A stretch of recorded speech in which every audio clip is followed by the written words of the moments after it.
in the field of law to publish their articles, blogs, case comments, research papers. Just Corpus aims to bring various aspects and chains of law under a single umbrella and provide services to law students. JCLJ is one of the highest indexed law journals in India, including Hain Online, Manupatra, and JGate. It was also featured in top 100 legal blogs in India by FeedSpot. So coming to the session, today we'll be discussing on the topic, the recent issue of Russia and Ukraine from the perspective of public international and its impact on world politics. The speaker for the day is Professor Daksha Sharma, Assistant Professor of Law, Bennett University. Ma'am has completed Ph.D. in International Law from Indian Law Institute, New Delhi. She has also practiced law for 2 years. Being an enthusiastic academician, ma'am has been a author as well as a lawyer and keeps on participating in numerous socio-legal seminars, conferences, training programs, and workshops on international law, constitutional law, ADR, legal education, human rights, child rights, women rights, and family law as a resource person, keynote speaker, and also the list goes on, including being the organizer and MC to listener and having several articles and research paper publications on her credit. Ma'am, we would like to invite you to discuss on the topic, the recent issue of Russia and Ukraine from the perspective of law, public international law, and its impact on world politics. The virtual session is all yours, ma'am. Thank you, Ms. Pooja, and thank you, Mr. Ayush, for giving me this wonderful opportunity to discuss about the present situation which is prevailing over Ukraine and Russia from the perspective of public international law. So, in fact, when we discuss, these things from the aspects of public international law, things are really more critical from the geopolitical dimensions.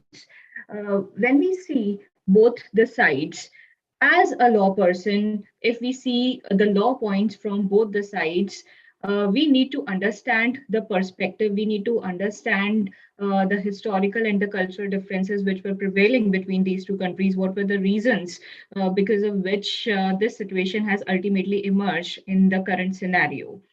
So, in fact, let me first start with talking about the impact of international law. That what is the impact of international law? Why international law is important?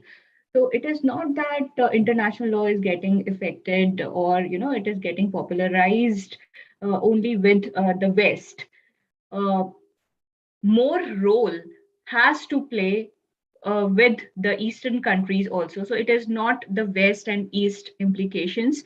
It is just the balance which we need to achieve between the West and East. Also, international law cannot be called as a weak law in the present context, as we can see that if there are violations of international law, there are various remedies which are available at various fronts. And this field is ever expensive and emerging widely. Now, international law in the context which is prevailing right now. So we have seen a war situation which happened, and after that, what was the recourse available for the nations for the violation of international law? So I'll just put forward few points from the side of the Ukraine and few points from the side of Russia.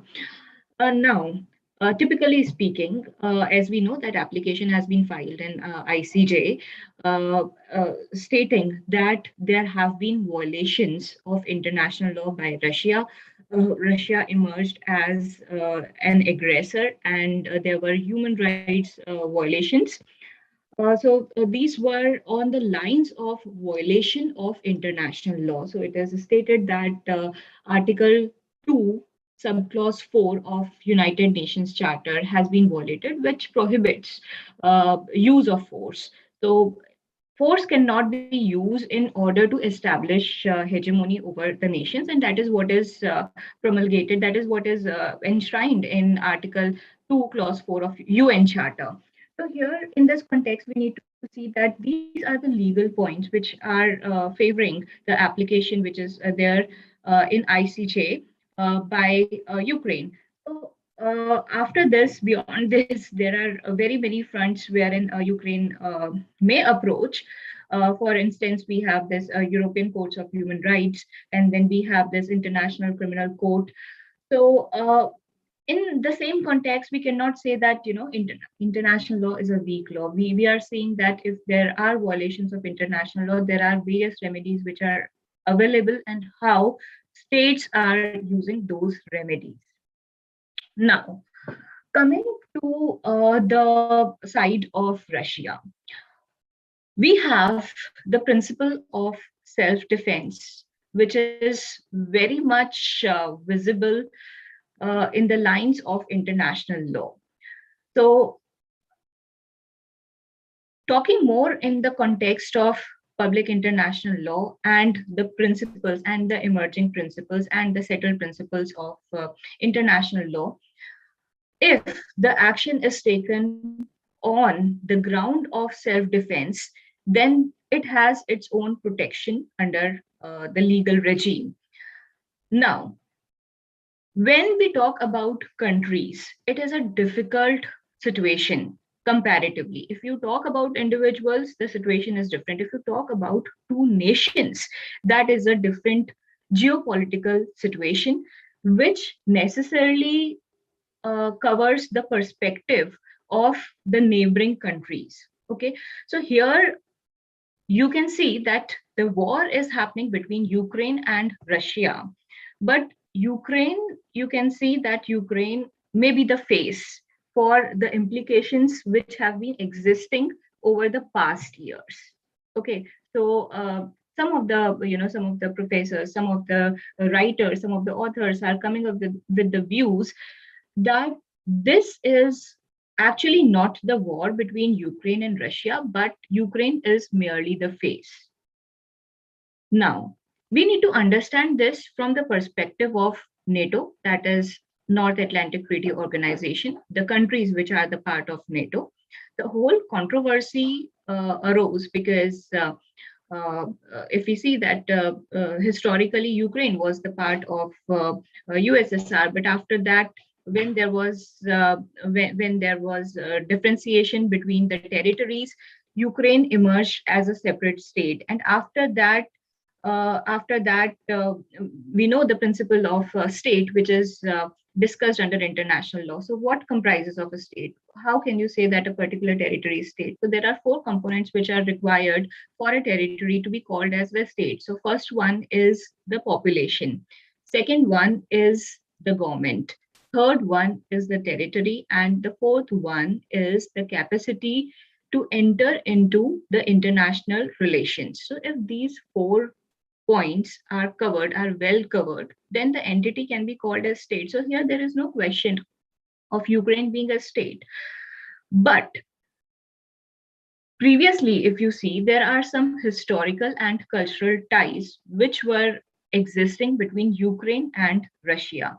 In Ukraine, if you see the geographical territory, borders are attached, of course, and apart from that, many of the people, many of the citizens in Ukraine, they speak Russian language. So you can see that there are cultural ties which are existing between Ukraine and Russia. It is only because of the past history of USSR. So now, in this context, we have to see that when the neighboring states of Russia, they are joining NATO, and when Ukraine also wants to join NATO. So, like, what would be the situation for Russia as a state? This is to be seen from the point of self-defense. Okay, so see, no one appreciates war. War is condemned at all the fronts, right? But if there are certain compelling situations which force a state to enter into war, then what would be the legal repercussion?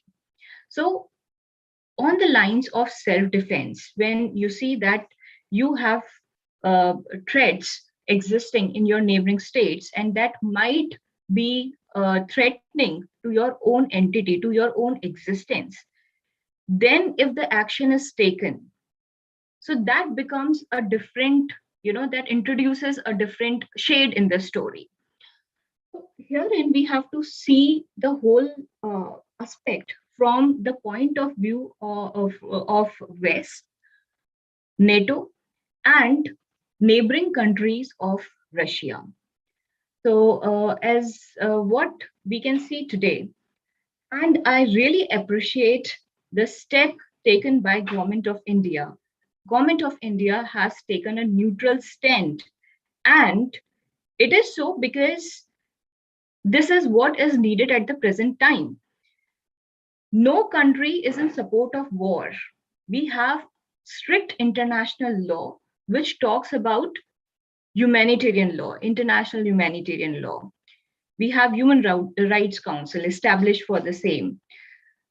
So now understand that no one wants war. But if there are compelling circumstances which threatens the sovereignty, the territorial integrity, and which is in a way a sort of interference, then what is the option left for the state? Our country, India, also follows the policy of non-interference, respecting sovereignty and territorial integrity of other nations. And that is what the principle of international law says. Now, the whole point also revolves around, few things which were existing between Ukraine and Russia from the aspect of oil and gas. So, if you people are aware about Nord Stream 2, Nord Stream 2. So this has been, Russia has a rich reservoir of oil and gas, and the pipeline goes through Ukraine. And Russia is paying, like I just referred to the facts, Russia is paying 80 billion, $80 million per annum to Ukraine government for that passage in the sense that pipeline is passing through through Ukraine, and therefore it is what the transit fees that that Russia is paying to Ukraine.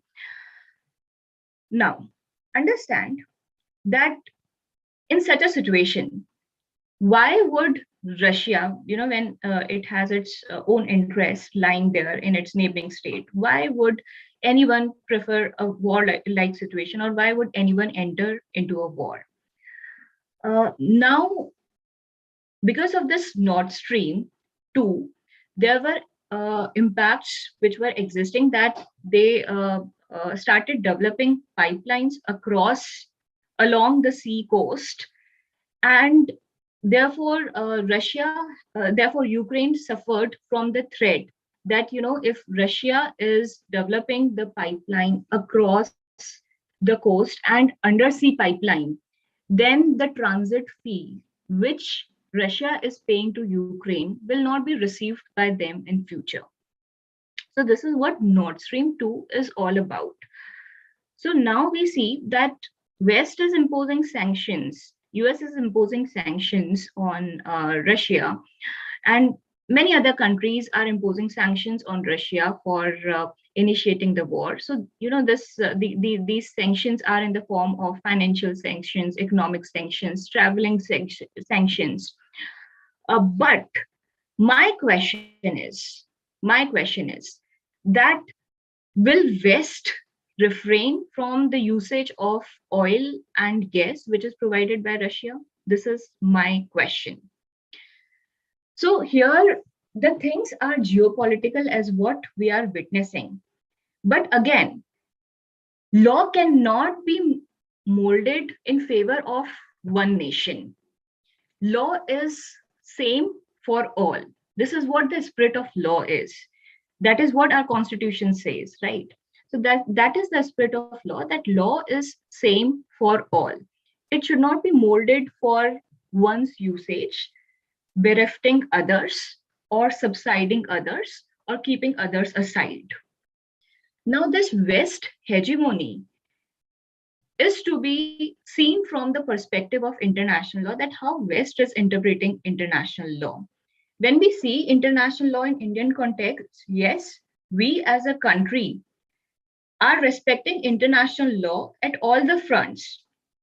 Many laws in India have been introduced because of the international treaties which are existing. So we are respecting, our government of India is respecting international law at all the fronts. This is what this is what the respect we are showing for international law. Now here, I would just like to stop regarding Russia-Ukraine crisis, because I have already discussed a lot about the Western hegemony, the imperialistic powers, and the this Nord Stream 2 controversy, which I think so is one of the major points for this controversy. So apart from that, there are historical and cultural differences which were there, and as we see that in Ukraine, many citizens are in favor of Russian government policies. So that is also one thing which led to this warlike situation, or that led to the actual war. But now I would further like to talk more in the context of the government of India's stand in the present situation. So, as I already told, that it is not the case that we are in favor of war. No. As I said, no country can be in the favor of war. Why? Because we have to develop our economies, we have to look for progress, and that is why we are looking for removing trade barriers. We are opening our economies. We want progress. No nation wants war. Further, every country has its allies, friends. In that context, if you see the role of Russia, Russia has been an important friend, I would say, to India. And we can see that that is how the support has been extended to the Indian students who were stranded in Ukraine during the war. Around 20,000 students got stuck in Ukraine when the war was followed. And government of India has launched Operation Ganga to bring back its citizens. Now, my question here is, what, as a citizen, we need to do in such circumstances, in such situations? We as citizens should always stand with what the stand of our government is. And government is taking the stand not on its present perspective, but because of what is existing previously. In fact, if you see that for like in UN, Russia has supported India many times. So like more than 70 times, if I remember correctly, Russia used a veto in favor of our country. Okay, so it is really not about supporting each other for wrong perspective, but it is supporting each other for protecting your sovereignty. Sovereignty. The word sovereignty is very, very important. Sovereignty, territorial integrity, and there shall not be any interference in any context. So sovereignty and territorial integrity are, most important thing. Of course, the government of India's stand is well appreciated, uh, neutral, abstain from voting. We support that. We even support the efforts of the government of India for launching Operation Ganga and bringing the distressed citizens who were stationed in Ukraine for various purposes. So many of our citizens go for education purposes in foreign countries. Now, here I would further like to talk more about the mindset which is existing. Why? I would come up with the questions. Why? As Indians, we promote foreign things. Why, as Indians, we promote foreign education when the same education, same quality of education, and I would say even better quality of education is existing in the universities, or when better quality of education you would find in the universities, and why foreign education is preferred. So this is more or less related to the mindset. So if you see, I was just looking at the statistics and I was quite amazed to learn the fact that most of the students who were stationed, who were in Ukraine, Indian students, they opted for medical courses because there the medical education is reasonable as compared to that of India. So I just came across the statistics in which it was provided that if you opt for medical seats in India, if you are selected through entrance, then it is there. For NRI, there is a separate fees which ranges from 70 lakhs to 70 lakhs to 90 lakhs. Okay, but in China, in European countries, like in European countries, in Ukraine, the fees is very less, and that's why Indian students are preferring uh, medical education in such countries. So my question here is, don't you think that this problem is more related with the mindset? Why to go for education in the foreign countries when all the facilities, when all the quality education is provided in India? Even if you have interest in medicine, I can understand the fact, but the field of medicine is further divided into so many further subfields. Like you have further allopathy, you have homeopathy, and then further, science stream is so very vast. You have courses like biotechnology. Why not opting for those courses when our government is investing a tremendous amount of resources in building innovative universities? So here we have to highlight our resources. We have to highlight our resources, and it is our duty to to first bring the change within ourselves, and then create awareness about the resources which are available in our country. Why to spend money? Why you go to foreign countries and build their economies? I'm not speaking that there shall be barrier between the education. No, if you are getting scholarship, you should go, you should avail that scholarship. But here the question is that why you are spending money from your pocket and then availing the educational opportunities which are existing abroad. So you see that our country has its resources, and our most important resource is the human resource. And human resource has direct connection with the human mind. So it is the training of mind in the right direction. And if it is trained, then I don't think so. Like if citizens are confident, if a right direction is given, then I don't think so that no one can stop India from becoming superpower.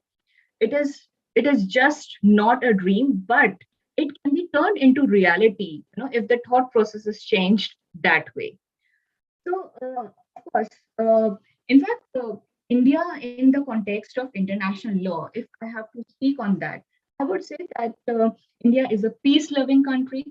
Never ever, introduce policies like policies for its hegemony. Peace-loving country, and uh, in all aspects, I can say that. India is respecting international law, and it can be seen with our laws and policies which are existing. I would say that the laws which are at present, they are in consonance with international law. It is just not that we give preference to international law. We have our own constitution, we have our own laws. But if you see the line in which the laws have been framed here in India, the way in which the laws are enacted, it clearly reflects that what respect we are showing to international law. Okay, and ours is a country with huge population. We have market here, we have all the forces to attract west in our country. So we need to focus on our strength first, and that's how we can build further. We have to think about our nation. Now what is needed is that it is not that we are lacking resources, or the countries which are, in a weak position, comparatively weak position, they are lacking resources. It is not the case. We have our own resources, and our human resource is the biggest strength. So you see, the CEOs of the major MNCs, the CEO of Google, if you take the example, so Indian, they are from Indian origin. So it is that what we need to protect is, we need to protect our human resource. We need to protect that Indians getting education in India should further try to further cater to the needs of the country, rather than looking for their personal interest, looking for their self-interest and leaving the country.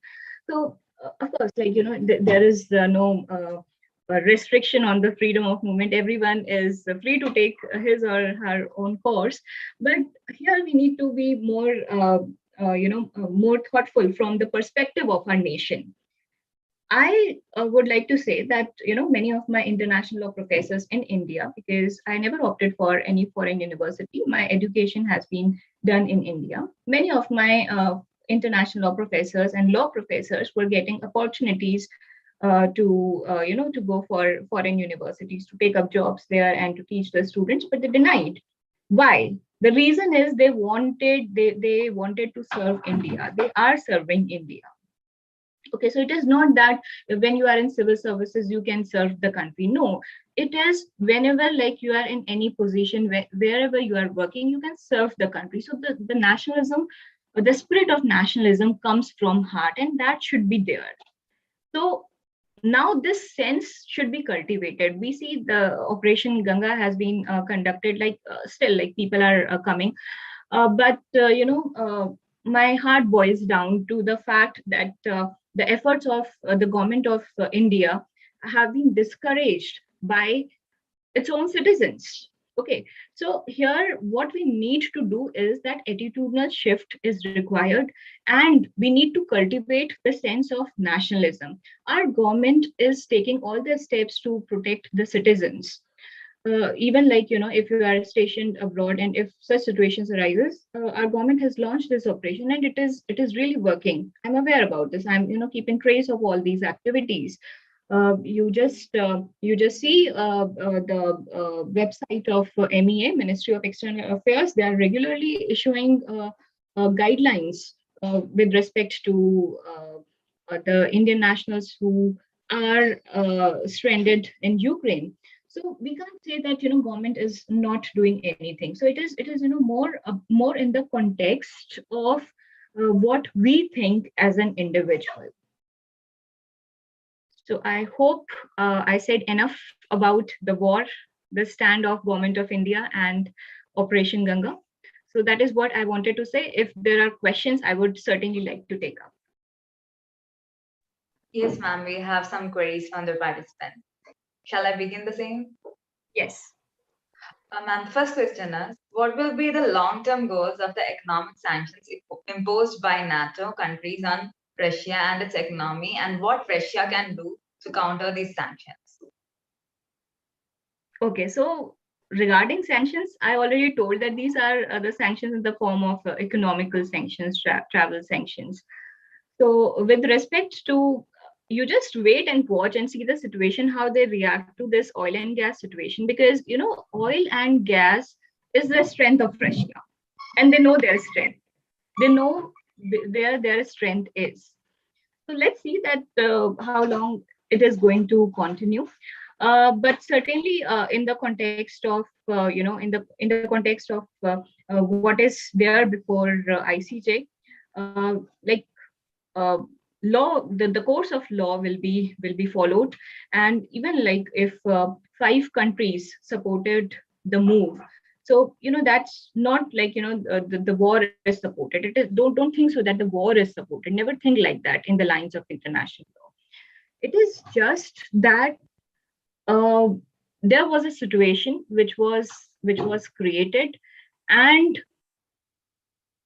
war, what we see, has been, war is happening because of the geopolitical situations, because of, you can say, because of the threat which is existing in the neighboring countries of Russia. And when we talk about sanctions, so like similar was the plight of US. You can even say, US, Iraq, US, Iran, Iraq, Iran. Then, like, you see the case of China, Taiwan, similar case. So why only now this particular aspect is highlighted? My question is this: why now this aspect is highlighted? Why not before, when the West was the aggressor? Why not at that time? Yes, ma'am. So I'll move to the next question. That's a question that I have to think about. So the next question is, what should be the approach of India if this war comes out to be something big? As in, being a diplomatic nation, what steps should India take in case of escalation of the war on a mass scale? All right. So, as what the situation is suggesting, the matter is before ICJ, but now, the jurisdiction is itself a question, that whether the compulsory jurisdiction, compulsory jurisdiction is not applicable because both the states are not parties. So now, they have further options, further forums, as what I have discussed. The solution, what I can see here, is the negotiation which is ultimately going to be emerged at the end. And the negotiation would be in the line of stopping Russia from violating the international law norms, and in the line from the other side, it would be in the lines that Ukraine shall not join NATO. So, the negotiation, I think so that the application before ICJ is actually setting the ground for negotiation. Yes, Because ma'am.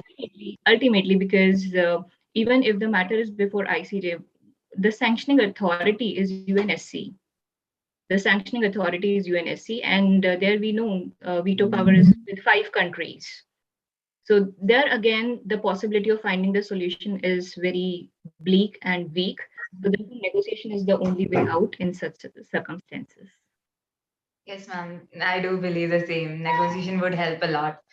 So moving I to the hope I next. answered the query. Yes, ma'am. That is a perfect answer. So, moving to the next question, what conventions and treaties have been breached by Russia till now? Oh, that's a very, it's a question till now or during this crisis.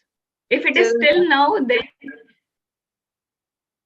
okay. So you want me to, highlight the entire historical part? If it is like that, it is not possible to cover in this lecture. But if you see that, since when we talk about the sources of international law, international treaty law is one of the major sources of international law. And here in this context, what is breached, as what I said, Article 2, Subclause 4 of UN Charter, which forbids the use of force. Okay, so this is what is UN Charter is. UN Charter is to be accepted by all the member countries. So this is the main provision which has been flouted by Russia. And if you ask questions like how many treaties have been violated, so there are treaty law itself is like a vast sea. So you have multilateral treaties, you have bilateral treaties. So I really need a 1 year course for highlighting all these aspects. okay, ma'am. So, moving to the next question, would Russia's veto power prevent UN from taking any hard actions against Russia? Um, that's what I answered this question, and I answered this in a way which I see is going to happen. let's wait and watch that, how things are taken at that level. But see, having power doesn't mean that you are going to abuse that power. All right. So, when warlike situations, or when there are violations of human rights, or when to be on the graver side, when you apply the principles of international criminal law, wherein the individuals can be prosecuted. Okay, there are points relating, there are points relating to genocide also. I miss that point of genocide.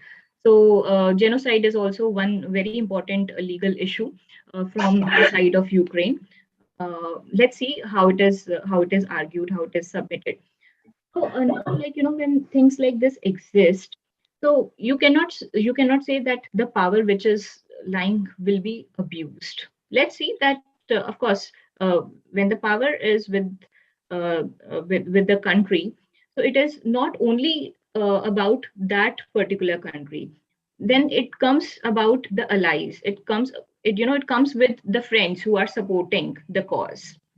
So we have to read international law from the perspective of geopolitical situation. Okay, fine. Like, our international law is, it is one of the very innovative laws. I say that it is innovative because it is developing at every instance, at every move it is developing. So it is what needs to be emphasized is that how we are applying these principles. So that's what I say, that when we see Indian perspective, I feel so proud after learning the fact that our government is applying the principles of international law in the way it should be applied. So that is the commendable step by the government of India. We are respecting international law, not from the time when UN was made. Like, international law has been there existing from the ancient time. Like, you cannot say that international law is something which is given by the West. I would again say that no, that's a wrong perception. We have, if you read our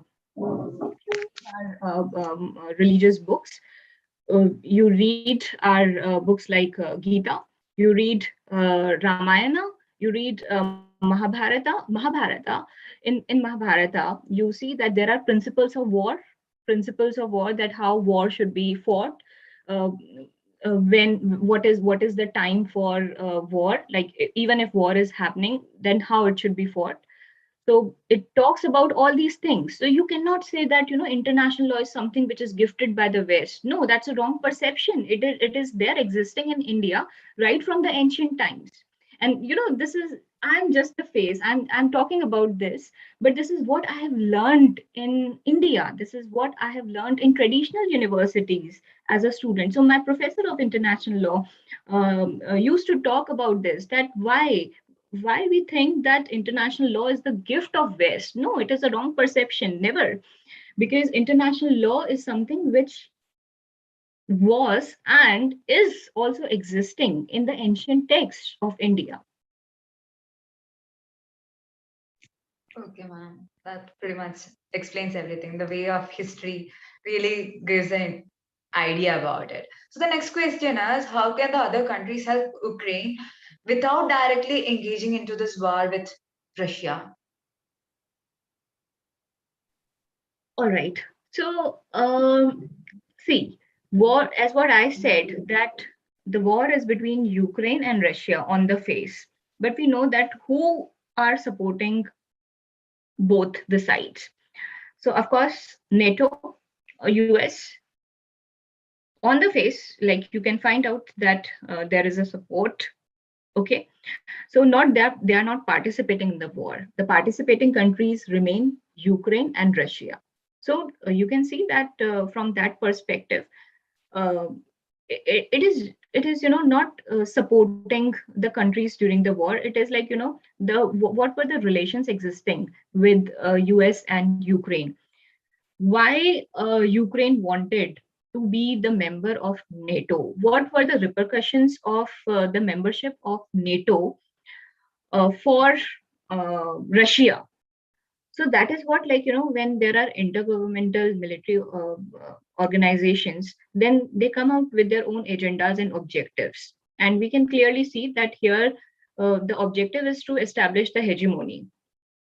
So now in that context, if certain acts are followed, okay, so as what the Newton law says, every action has an equal and opposite reaction. So we just cannot go against the scientific principles. I always say that law is an interdisciplinary, and comparative subject. You can relate law with science. So of course, when we talk about law, I cannot abstain from saying this principle of Newton. Every action has an equal and opposite reaction. That's how things follow. Okay, ma'am. So the next question is, was giving up the nuclear arsenal to Russia in 1994 a wise step to Ukraine? Please come up again. Was giving up the nuclear arsenal to Russia in 1994 a wise step for Ukraine? That's the next question. I'm sorry, I'm just not able to get this question. Can you come up again? Yes, ma'am. Sure. Was giving up the nuclear arsenal to Russia a wise step for Ukraine? All right. Okay. So in this context, I would like to say it's good, like, this question has been raised, because I forgot to mention about one more thing with respect to uh, selling of arms and ammunitions. Okay. uh, Now, like, see, if the country has been supplied with weapons, and that is for self defense, there cannot be any question. Okay, so every country is maintaining that. Even in 1999, or in those years when India was wanting for the nuclear test, so we saw that how it was opposed by the West. Now, in such lines, it all depends on what was the situation existing when the country was supplied with the weapons, or with some sort of support in that sense.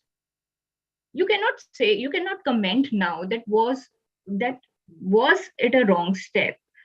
So arms ammunition, supply of arms ammunition, how West is earning, how West is thriving. So see, international law, if you see the whole context, it talks about the principles, ideologies, that is very much intact in nature. But when we talk about international relations, which is the major part of international law, we just cannot avoid such questions relating to arms and ammunitions. And we know that who is the major supplier of arms and ammunitions. So we talk about peace. When we talk about peace, we have the duty ingrained to maintain that peace and order. Okay. So I would certainly not like to comment that whether it was a wrong step or whether it is the right step, because it all depends that what was the situation existing in that particular point of time. So you cannot say that if you are strengthening one person, and when he becomes powerful and if he turns against you, what will you do? So it is, it all depends on what was existing at that particular point of time. Yes, ma'am. I hope I answered the query. Yes, ma'am. That was the right answer. Like, thinking of it, we cannot predict the future, or go back can change what happened. Ma'am, you have discussed about NATO, but there is a question that what is the role of NATO in this whole conflict? No, there is no role. That's what. NATO has no role. In fact, to be on a lighter note, because our discussions are becoming quite serious. So I just want to share one, meme which was circulated on WhatsApp, and it was like, war has begun between Ukraine and Russia. US and NATO are working online from home. That is true. Everything So is I like hope that this WhatsApp message which is circulated answers my question. it does. So that is related. Okay, I'm getting a next question. That is, do cyber attacks from both the sides count as an act of aggression? Please come up again. Do cyber attacks from both the sides count as an act of aggression? Cyber attack. Yes. Yes, ma'am. Okay, the next question is, what treaties and rules of warfare did Russia violate when it started bombing residential buildings? All right. So that's what I said, that the major conflict which you can see here is for the international humanitarian law, which will be redressed by the Human Rights Council. Then already the application is before ICJ. Then war crimes, genocide, all these conventions will come into picture. After that, we have ICC, International Criminal Court, wherein the individuals can be prosecuted. So these are the major fronts which I can see at present. And a question related to that is, how illegal transborder migration pose a threat to Russia's security? Illegal migration in what context, if I may be very specific?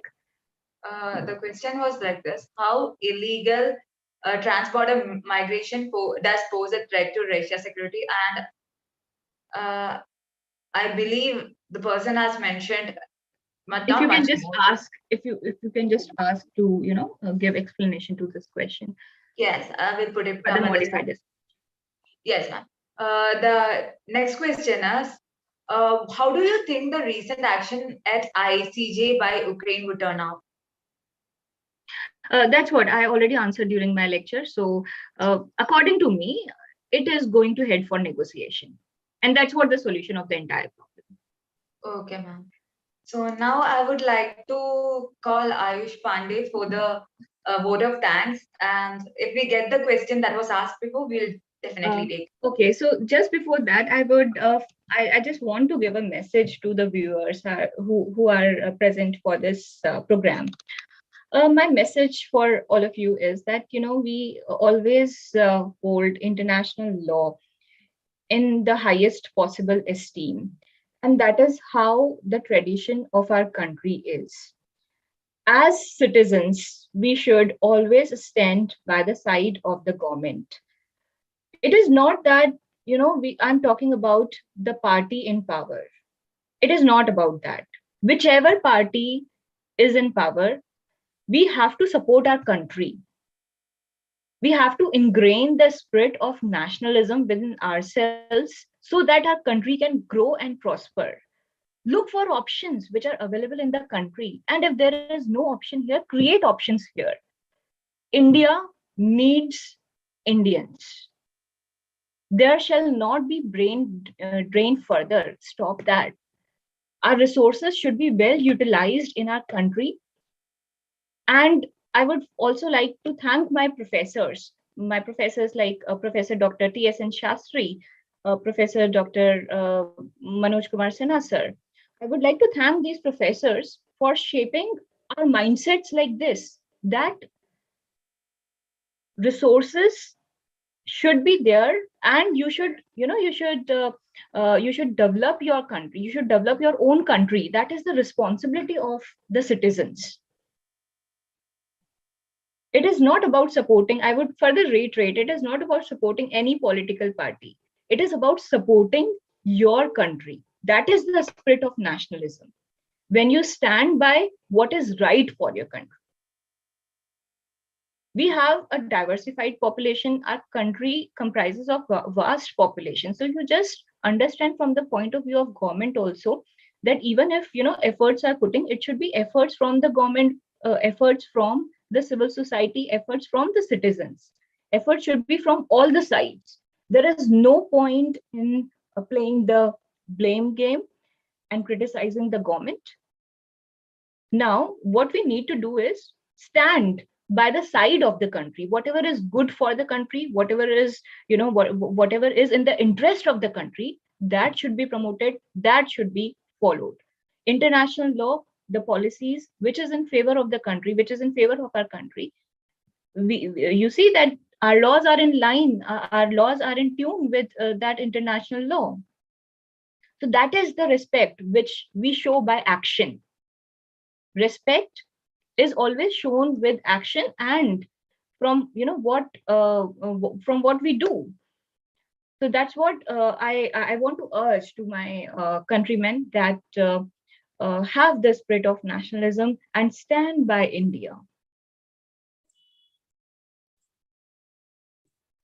Yes, thank you, Pooja, for the opportunity. I, Ayush Pandey, on the behalf of whole Just Purpose team, would like to thank Daksha ma'am for giving his precious time to us and providing such a insightful session. And it was quite knowledgeable. People are just asking question, but due to the shortage of timings, we cannot take up. I think there are more than 50 questions, but it will be too. If there are questions, you may direct the questions to my mail ID. I'll share Yes, my mail ID to you, and you can, like, I'll answer those questions. I really want to answer those questions. Yes, ma'am. So thank you so much, ma'am, for giving your precious time. It was such a wonderful opportunity to hear you and to get the knowledge on this particular ongoing the conflict between the Russia and Ukraine, which keeps going on and going on. Thank you so much, ma'am. Thank you so much for giving me this opportunity. Wish you a wonderful day ahead. Bye. Thank you, ma'am.